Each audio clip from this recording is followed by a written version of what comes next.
तो दोस्तों आज मैं चल रही हूँ एक बहुत मजेदार कजरी गीत सुनाने। हमारा गीत कैसे लगा कमेंट में जरूर बताना। हमारे चैनल को लाइक करें, सब्सक्राइब करें, ज्यादा से ज्यादा शेयर करें, सपोर्ट करें। जय श्री कृष्ण। सखी नहीं हरे हमारे बड़ी दूर बाय जाए का जरूर बाय ना। सखी नहीं हरे हमारे बड़ी दूर बा जाई के जरूर बाय ना।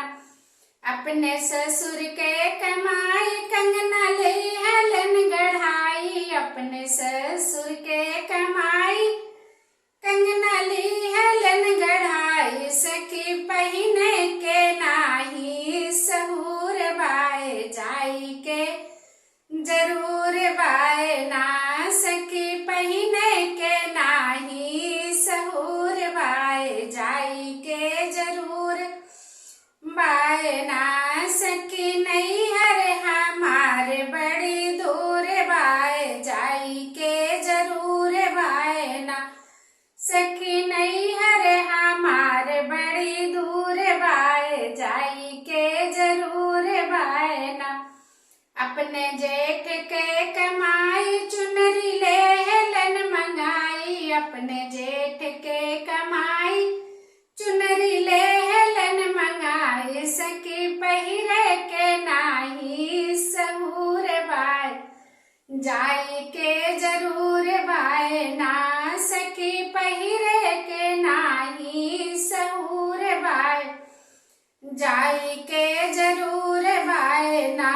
सखी नहीं हरे हमारे बड़ी दूर बाय जाई के जरूर बाय ना। सखी नहीं हरे हमारे बड़ी दूर बाय जाई के जरूर बाय ना।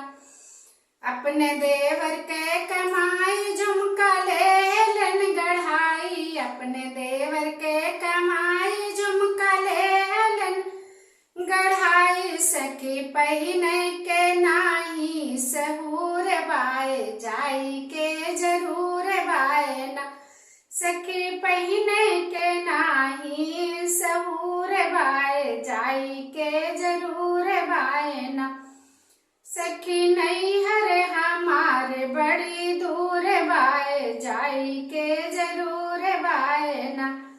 अपने सैया के कमाई हर वाले हेलन गढ़ाई। अपने सैया के कमाई हर वाले हेलन गढ़ाई। सखी पहिने के नाही सहूर बाय जाई के जरूर बाय ना।